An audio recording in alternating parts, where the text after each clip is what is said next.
Hello and welcome to a special presentation of the history of the Club Marconi tennis courts. My name is Bridget Spinks and I'm here today joined by two legends of the Marconi Tennis Association, Eddie Camilleri and Romeo Menegazzi. Now, we have to go back in time to 1973 where it all began. Eddie, can you tell us the story of how the tennis courts at Club Marconi came to be established? Well, when the club was built in 1958, there was a big aperture. And when everybody well, I did see the inside before, of course, but when everybody went in, there was a big map design of what the club intended to do. And they had beautiful swimming pools, they had tennis courts and everything. And bocce courts, because the club was all opened by the bocce people. And so after a couple of years, Cipriano Tosello was a good friend of mine. We were a nice group of friends. We used to go and play snooker. And we used to go and play tennis outside. And we wanted to form the tennis inside the club. So we approached one of the club's committeemen. I think he was the vice president. I'm not sure. His name was Basseggio, Tony Basseggio. And we begged him if we could build the courts. Oh, he says, you know, we got so much to do. He says, but I'll talk to the committee and I'll come back to you. He came back to me, he says, no, we can't. We're up to our neck in debts and we're trying to do too many things, so we can't do it. And I was very disappointed, so was Cipriano Tosello and Bruno Del Pra and quite a few. So a few years later, Cipriano Tosello went into the committee. He was a committeeman. So I said, well, Cipriano, now you got a bit more strength in your hands, you'll be able to do something about tennis. Oh, he says, I'll definitely try my best. And with him and Angelo Bagatella, who was also in the committee, and Frank Fontana, they talked the committee into forming a couple of tennis courts. And we were so happy, you have no idea. The only thing is, when we used to go and play tennis, we used to sit under the trees. There was no shed. And if it rained, it was a big disappointment. No lights, no toilets? No lights. Rain, every tennis player's worst nightmare. Later on, the sport president, and then he became president, but the sport president then was Cosimo Mariani, a good friend. He was the father of the famous Mariani, the soccer player. Bertie Mariani. Bertie Mariani, yes. And so I said, Cosimo, when we play tennis up to only a certain hour and then we can't play anymore. Yeah, he says, that's awful, I know. I said, how about some lights? And he looked at me, you know, like saying it's going to be very costly.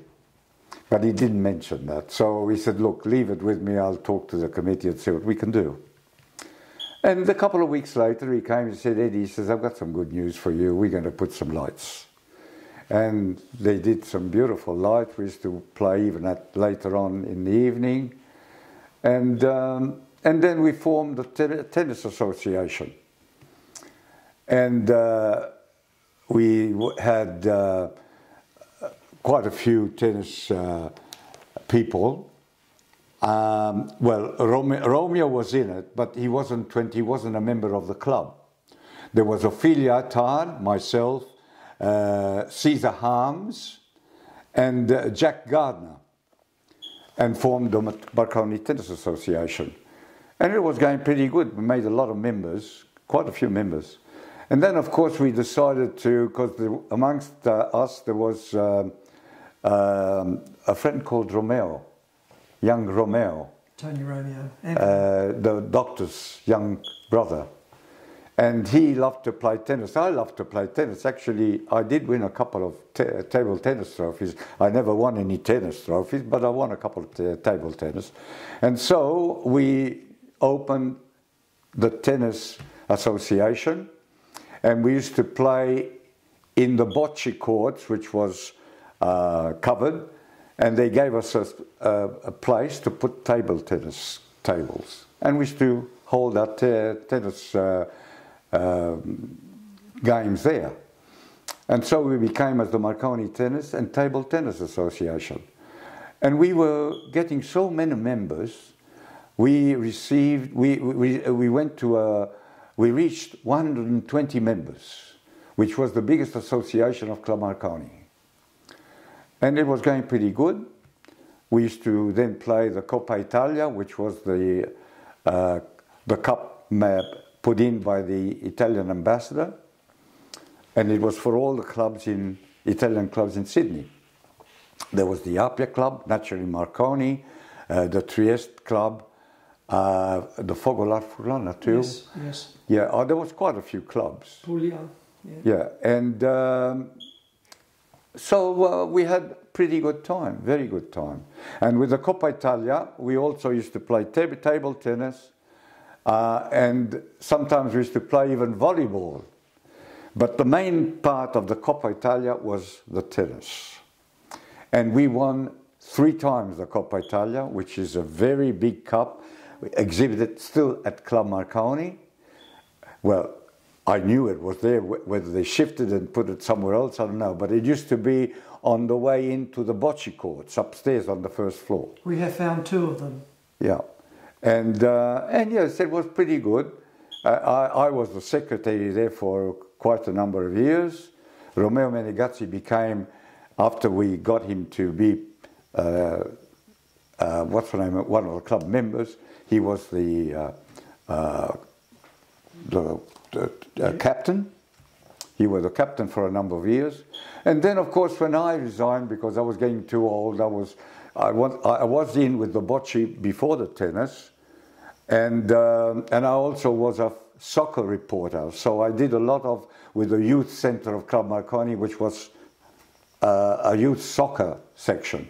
I was doing too much, and I just couldn't do it. So I resigned from the tennis after a long while, and Mr. Menegazzi took over. Romeo. And that's what I can tell you. It was very nice, a very nice get-together. We made a lot of friends. Quite a few have gone. We reminisce every now and then, especially for the past friends. There was some very nice tennis players who passed away. Yeah. One of the greatest was Bob Tossi. He was a fantastic player, and I won with him a couple of table tennis trophies, championships. But then, of course, I did not continue with tennis. I was getting a bit, it was a bit too heavy for me to play tennis. And that's when he took over, and that's... But you did, after I was very busy, you came back again. Like Lazarus, you came back again. Yeah, for a while, but I didn't stay very long. But you came back again. Yeah, I didn't stay very long. Thank you for sharing your story, That's quite all right, Eddie. Bridget. So tell us, Romeo, about your story. How did you come to join the Marconi Tennis Association? When I was about 19, a member of the Club Marconi Board of Directors Sports Committee, Angelo Bagatella, and came with, I think it was Johnny Zadro, also a member of the club committee, and they were asking if I would like to play for Club Marconi in the Coppa Italia, which was for sons or Italians or sons of Italians, and we played in the Greenacre courts, because Marconi at that stage did not have their tennis courts. And so I said yes, and that's how I got to meet the many wonderful people at Club Marconi through the tennis at the age of 19. So there's a funny story here, isn't there? You were underage. Eddie, can you tell us how you got Romeo into the club? How did you get Romeo into the club when he was underage? Well, all my friends were in the committee, but Angelo, Bagatella, Cipriano, and Cosimo Mariani and Frank Fontana, and I begged them, I said, look, I said, he's a champion. We can't do anything without him. He's the best player. I said, he said, but he's 19. I said, yeah, well, try and see if you can make him a life member or a member of the club. They looked at me and they were, because I mean, it wouldn't happen. It never happened before, and the rules were rules at Club Marconi on those days. But anyway, I said, look, I said, we could lose a lot of games, a lot of with clubs and so on if you don't leave, because without Romeo, we won't be able to achieve anything.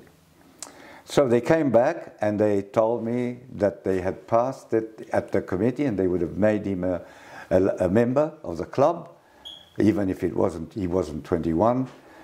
But they told him to keep it silent. Of course, it shouldn't have happened, but they are going to put it through, and they did. And I was very, very glad, very glad. Not only me, the whole association. Romeo, and now that's amazing. Now, Eddie's just described you as a champion. How many Coppa Italia did you play in, and how many of those did you win? Yes, the teams won 9 years. Each time a team won 3 years, they kept the cup. The cup was sponsored by the Consulate General of Italy. So Club Marconi ended up with 3 cups, and I believe 2 of them are still there today. We haven't found a third yet, but it may still be in a corner somewhere. But Romeo, maybe you're being a bit humble. How many Coppa Italia did you win when you were playing? I think I played at least 7 out of the 9. I'm not sure if I played the full 9, but certainly 7. 7-time Coppa Italia winner. Yes. Romeo Menegazzi. And look, that's fantastic, and congratulations. I mean, because there are only 12. How many? 12 or 13 Coppa Italia in total? Well, I left on the 3rd one. They were going on the 4th, but I resigned because I had too much to do. Soccer, yeah. But I remember, my memories of the very big cup, a very huge cup. It's twice as big as this. Yes. And it's still upstairs with all the writing underneath, the winners of the Coppa Italia and so on. What did it mean to win the cup? Oh, well, what do you think? I mean, it was fantastic. It was. I really didn't believe that we would have reached that point. It was fantastic, really fantastic to win 3 times, in my time, to win 3 Coppa Italia, one after the other. And I couldn't believe it, but it happened. Can you tell me more about the tournament? When did the Coppa Italia take place? Was it over a weekend, over several weeks? How did the how did the tournament work? Well, Romeo would be able to tell you a lot better on than that, because I really wasn't in charge of running the tennis. Okay, we'll start again. Romeo, can you tell us a little bit about how the Coppa Italia tournament was structured? Okay. Just briefly. Right, it just basically, it was a teams event, and there were about anywhere from 6 to 8 clubs that were competing for the Coppa Italia, various Italian clubs in Sydney. Each team each match comprised of 4 singles and 4 doubles, and a minimum of 4 players had to be used. And it was sort of played like a Davis Cup sort of format, where you drew out who played first, who played second, and so on. And it took place throughout the year? It usually took place later in the year, usually from September onwards, and took place over a period of about 8 to 10 weeks. 8 to 10 weeks of tennis, competing for the Coppa Italia. Every Sunday. Every Sunday tournaments would take place. Wow, and you would have had crowds come and watch you? We had like supporters of each club, and naturally it was very competitive because it was a very prestigious cup, and everyone was proud of representing their club. Yeah, and their region. And their region, yes. Yeah. Yes. Yeah. And we formed strong friendships over that period of time, and you know, the tennis was played always at Greenacre courts. They were called the exhibition courts, and because that's where I believe the Coppa Italia matches started, and they started before the club courts, Club Marconi courts started in 1973, and we continued playing at Greenacre until I finished anyhow. Yep, yep. So now, Eddie, you've put together this DVD, the Tennis and Table Tennis Association History, and at the end you talk about the importance of friendship. Tennis friendships last a lifetime. It's a lot of friends. We are still friends up till today. There were some nice fellows, some funny fellows. We had fantastic time, like Bob Tossi and George Osterman and Manocci, Giulio Manocci. A few died. Giulio Manocci died, didn't he? Yes, he died. Yes. He died early. And he was a fantastic player. He was one of the best players that we had. What was it about his tennis? Tell me about his tennis. What was it about his tennis that you liked so much? Friendship. The friendship. Friendship. There was a lot of friendship. On the court. We used to play tennis, then we used to go and have a drink together and a few jokes and so on. Now, friendship. But also, we tried very much to try and bring some juniors in. Yeah. We did our best for our juniors. And we had a lot of juniors playing, a lot of juniors. Yes. Including some of our family. Yeah. Juniors used to come and play. And yes, no, they were good times, really good times. But like everything else, you know, everything augments and new people come into the committees and want to change things around, like it's happened to the club now. And so that's life. What can you do? There's nothing you can do. It happens everywhere. But it was good times. We had some very, very good times. And this here will show you the video when it's played. It's exactly what you see there. The ladies, the group. We used to have the prize night when all the winners were presented with the trophies. It was called the club presentation night. This is the tennis, and we had fantastic time. And this is the committee. This is the what's the name of the Coppa Italia? The winners of the Coppa Italia. All the players of the Coppa Italia, which is these. Is that the one I have at the back? Oh no. No, it's in another one. Yeah, that's great. And Romeo, you started coaching the juniors as they came through the club? He was our coach from the beginning. The committee decided in 1974 that we needed to bring up our juniors because people started asking, can we get our children playing on the courts or learn to play the game? And so the committee decided to, they asked me if I would coach, and I had a tennis mentor called Doug Gillies, and I got advice from him, and with the Marconi Tennis Association I started coaching under the mentorship of Doug Gillies for a very short time, and then I just did the coaching by myself from 1974 to 1988, on and off, not every single year. And talk to me about the tennis camps back then. Did you have tennis camps? Not the way tennis camps are held today. I wouldn't call it a tennis camp. It was a tennis tournament, which was played over one whole day. We used to start usually about 9 o'clock in the morning, and we'd go through right to the end about 5 o'clock until it finished.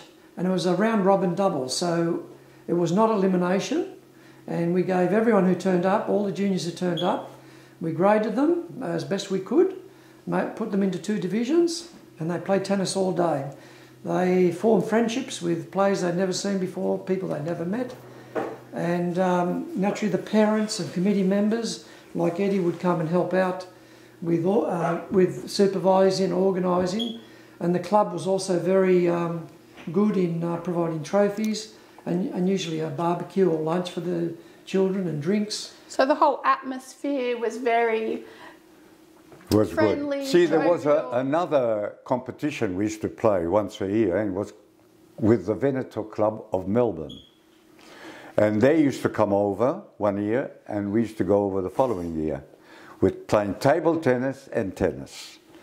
And they were really good times too in Melbourne. We used to go there, of course, not just playing tennis. After hours, we used to go around Melbourne. We used to meet with friends there and have a nice time.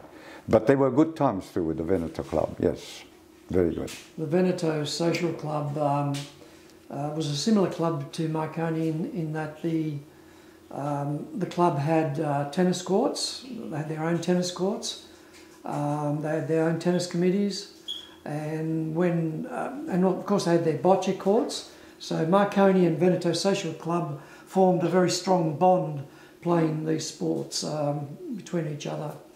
And yes, it was one year we would go to Melbourne, one year they would come back. And naturally, by going up and down from Melbourne, they coming over, we made a lot of friends too with Victoria.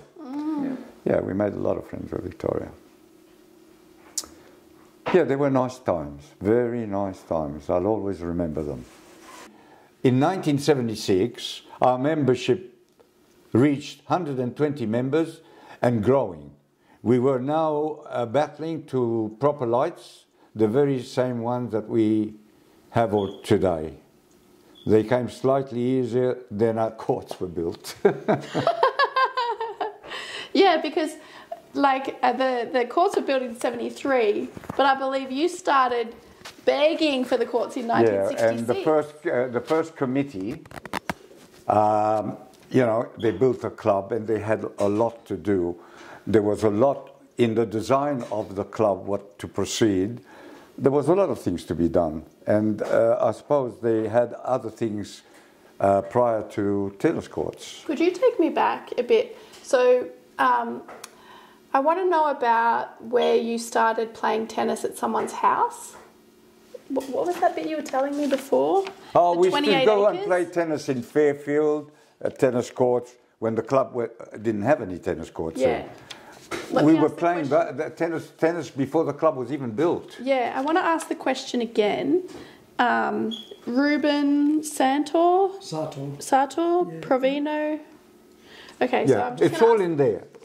It will be all in here, I know the history. I just want to capture the story where you said, because in my mind it sounded like you were playing tennis before Marconi was even built. Is that right? And there were 28 acres. And then... I was playing tennis from a young age. Yeah. Tell me your tennis story. Well, when I came out of the National Service, a lot of my friends in Bosley Park, we used to get together. And one of my very good friends was Sergio Corolla. And he was one of the Coronets. I don't know if you ever heard of the famous band called the Coronets. They used to play at the Miller's Hotel in Fairfield. And then they used to play at Bexley. And because I became a photographer, I used to go, and when they used to play at a hotel with I was a photographer with my cousin, like we were playing together. So we used to deal with the club and with the hotel, and we used to go and take photographs around the hotel and then post them. And then Sergio said to me, he says, you know, we're building a club at Club Marconi, and they asked me even to put some money in. And the two brothers, Provino and Ruben Sartor, we're building the club on their land. See, the clubs at Bosley Park, there were a lot of Venetians, from Musano, from Venice, from Treviso, and they used to meet at Sebastian Crestani. He had a big farm, but he had made part of his farm bowls, bocce. And they used to meet there, play bocce, have a drink. Of course, the Italians make their own wines at home, and it was fantastic. And there was Andrea Zulian. He also lived close by to where the club is now, and he had quite a few acres of land, but he had built a bocce court, so they used to go either to Bastian and play or to Andrea. And what's the name? Bastian's son, who used to be in the national service with me, he said, "Why don't you come over there to my fireplace and play bocce?" I said, "Bocce?" I said, "I play tennis." Oh, he says, "Come over." He says, "We'll have a good time." So I went there, and it was fantastic. A lot of people, they're playing bocce, having a drink of wine, and so on. And the same thing would happen with the son of Andrea Zulian, and his name is Andy. He's still good friend of mine. We were in the national service. He says, "You come to my place, father's place." He says, "We play bocce there too." Anyway, after these people played bocce for a few years, they grew up to a big society. So they decided they want to build a club. But of course, to build a club, you know, it takes a lot of money. And the two brothers Sartor used to play bocce with them. He says, "Well, we got 28 acres of land." They all had a house of their own. We got 28 acres of land. I think it's about 28 acres where Marconi is now. And he says, "You can build a club on our land." And so they did, and they became part of the first committee of Club Marconi. I actually had taken a photo of the first committee when the club started, and it was on the entrance of the club. I don't know if you remember it, a big photograph of the first committee at the entrance. It's not there now, I don't know what they've done with it. Yeah, and then, of course, the big opening of the club in 1958, the Italian ambassador came over to open the club. It was a big do, a real big do, and you'll see it on the DVD that I did. A big do, we all went inside, it was beautiful, really nice. Then a few years later, they even remodeled it again. And they really did a huge, beautiful club. It was really nice. And they had some bocce courts on the outside where the soccer field is. It used to be all bocce courts.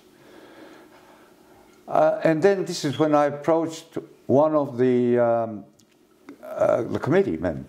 And he said, "Look," he says, "you know, we designed the club and we got a lot to do. I don't think we'll be able to do." He came back to me in '68 and he said, "No, we can't do it."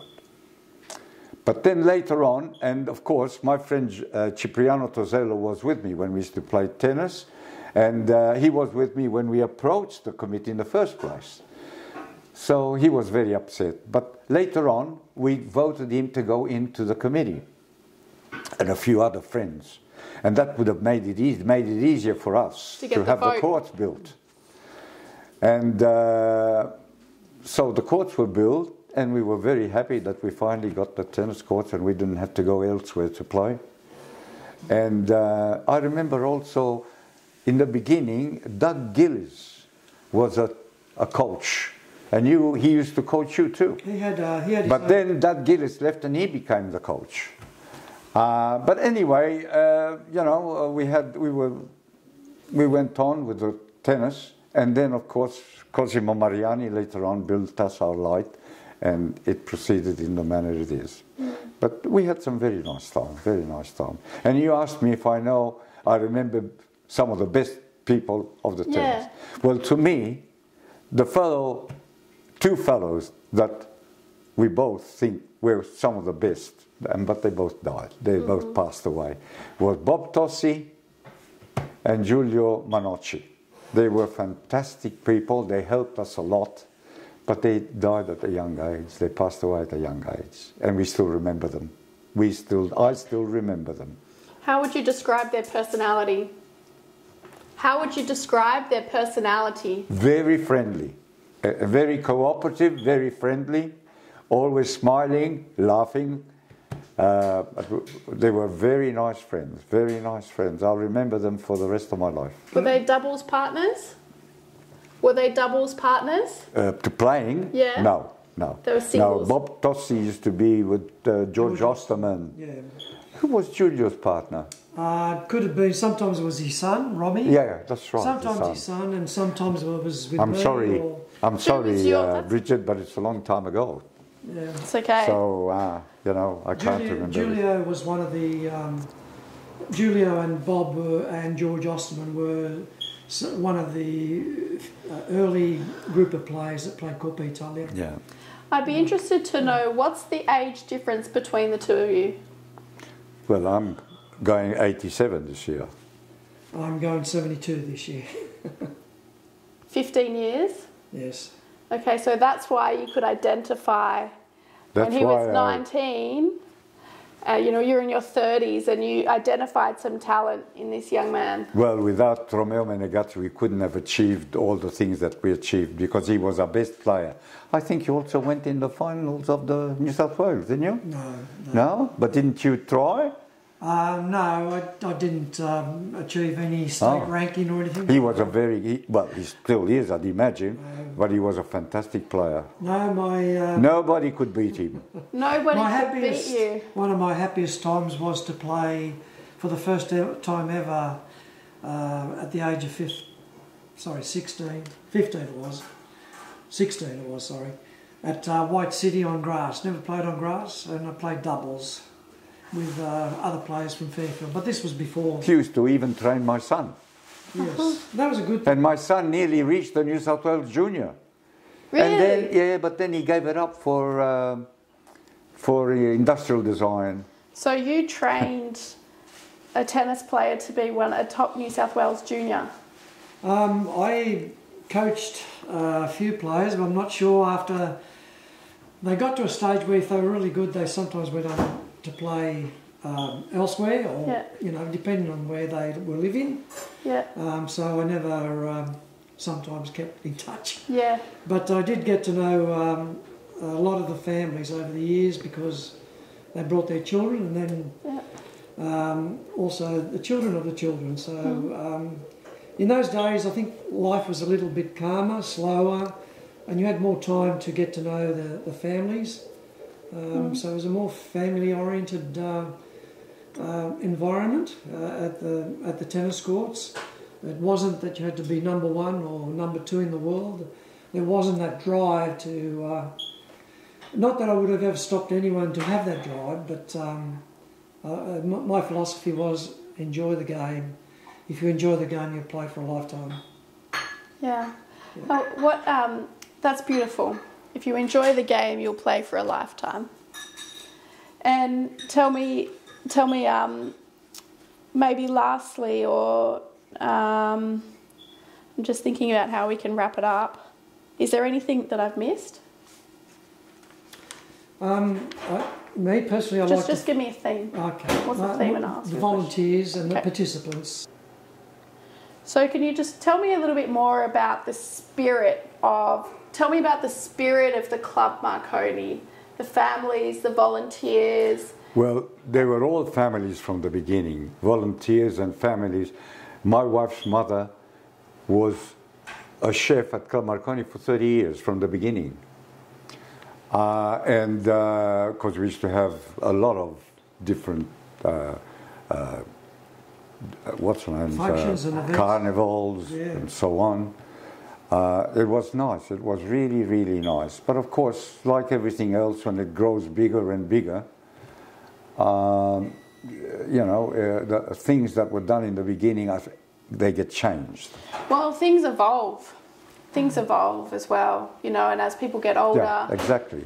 you know, family life changes and evolves. Exactly. So, I mean, we were, in 53, we were 6 million Australians. Yeah. How many are we today? Yeah. So everything grows and changes. Yeah. And that's life. Used to sing Frank Sinatra. Yeah. did you want to talk about in terms of the volunteers? Yeah, just that many people gave of their time over the years, whether it was volunteering on committees, whether it was participating in the sports, whether it was attending the functions that were held at the club. They made the club that it is today. So no matter how small their contribution was, it all helped, and I think we're very proud, as members of the club, we're very proud of where the club is today, and we're very happy that the tennis courts have reached 50 years, and we hope that Stuart continues another 50 years if he can, and the tennis courts can stay there for another 50 years because it's a beautiful sport. Yeah. To me, it was my second family. Second family? After my own family. Second family, second home? Second home. Yeah. It was like a Of course, one of our best get-togethers was the club championship presentation night, because that reunited all tennis, bocce, cards, carpet bowls, all the club sports were united, and we were all together that night in the club's auditorium. And we had a good time, dancing and so on and so on. We really had a very good time every year on a club championship presentation night. Yeah, they were nice times, very nice times. Romeo, you've got I'll always remember. Yeah. Romeo, you've got a photo that encapsulates the spirit of the club. Can you talk to me about that one? Yes, the photo was taken in I don't know whether Eddie took the photo, but it was taken in approximately early December 1986. It's a black and white photo, and it was taken on a family night. Family nights were held once a month from about 7 p.m. to 11 p.m. And all families were invited, and they would come with their children. Sometimes the grandparents used to come, they were still playing tennis. And on this particular night, the photo was taken. And I remember, and the photo was published in the Marconi News. They put candles all around the people on the court, lit the candles, and the photo was taken, and everybody smiling. So it was, it sort of captured what I got out of a lot more perhaps than winning trophies and playing competitions, was the friendships you developed and that kept for a long. You develop friendships and then you maintain them for a long time, because people are so happy, and when you are having a good time, you're enjoying each other's company. It just keeps you going. Yeah. Good time with friendship. Yeah. There's no question about that. Yeah.